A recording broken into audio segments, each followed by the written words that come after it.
Jesús dijo a los sumos sacerdotes, a los ancianos del pueblo: ¿qué les parece?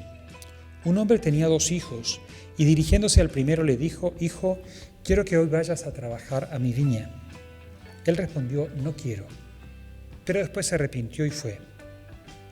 Dirigiéndose al segundo le dijo lo mismo, y éste le respondió: voy, Señor, pero no fue. ¿Cuál de los 2 cumplió la voluntad de su padre? El primero, le respondieron. Jesús les dijo: les aseguro, los publicanos y las prostitutas llegan antes que ustedes al reino de Dios. En efecto, Juan vino a ustedes por el camino de la justicia y no creyeron en él. En cambio, los publicanos y las prostitutas creyeron en él. Pero ustedes ni siquiera al ver este ejemplo se han arrepentido ni han creído en él. Palabra del Señor. Gloria a ti, Señor Jesús.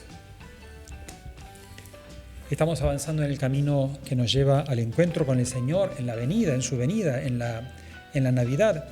Y el Evangelio que nos propone la Iglesia, este capítulo 21 de Mateo, después de la entrada de Jesús en Jerusalén, los sumos sacerdotes critican a Jesús porque entra y purifica Jerusalén. Y después de esa crítica, de ese enfrentamiento entre Jesús y los sumos sacerdotes, viene este diálogo que tiene Jesús con los sumos sacerdotes y esta pequeña parábola. Y es importante percibir a quiénes se dirige. Por eso el Evangelio comienza diciendo: Jesús dijo a los sumos sacerdotes y a los ancianos del pueblo. Es decir, estos sumos sacerdotes y los ancianos del pueblo, es decir, la gente importante del pueblo, eran los que oficialmente estaban más interesados en cumplir lo que Dios quería y en acercarse al Señor. Los sacerdotes eran los servidores del templo del Señor, que era la casa que Dios se había consagrado para él.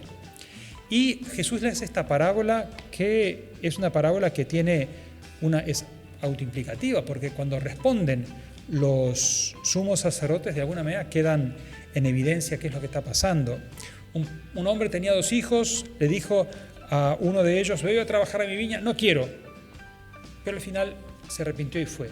Le dijo lo mismo al otro: ya voy, Señor, pero no fue. ¿Quién hizo la voluntad?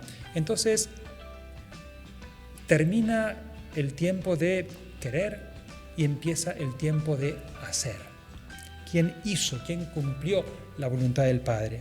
Y sin duda que estos que dicen voy, Señor, se entiende que son estos sumos sacerdotes, que son los primeros, que son los que tendrían que estar en primera fila para esperar al Señor que viene.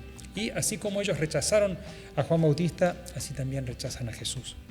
Y no tenemos que ver solamente este rechazo, sino también percibir el dolor del Señor, porque son sus sacerdotes, los sacerdotes del templo de su Padre, los que están rechazando. Entonces, esta venida del Señor que viene para todos, y espera que todos estén abiertos para recibirlo.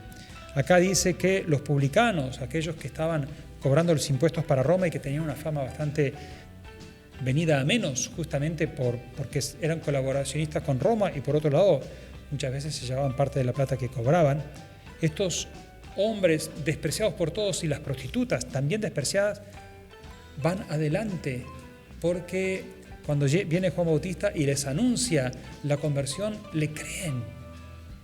Y hay veces que aquellos que estamos o tendríamos que estar más cerca, muchas veces tenemos un corazón más cerrado. De manera que este tiempo es también un tiempo de conversión. Y por eso dice el primer hijo: voy a trabajar en mi viña, no quiero. Pero después se arrepintió y fue. ¿Cómo tenemos tiempo también? El Señor nos regala este tiempo para convertirnos, para arrepentirnos y caminar con Él hacia el encuentro que nos salva. Vamos a darle gracias al Señor porque viene para ser el Dios con nosotros. Y ese Dios con nosotros es el Dios que salva, el Dios que se alegra de estar con sus hijos. Vamos a pedirle que encuentre en nosotros ese corazón preparado y que si muchas veces nuestras actitudes le dicen no quiero, que tengamos ese tiempo ahora de darnos cuenta, de convertirnos, de arrepentirnos e ir a trabajar a la viña e ir a encontrar a aquel Señor que por nosotros viene para quedarse para siempre.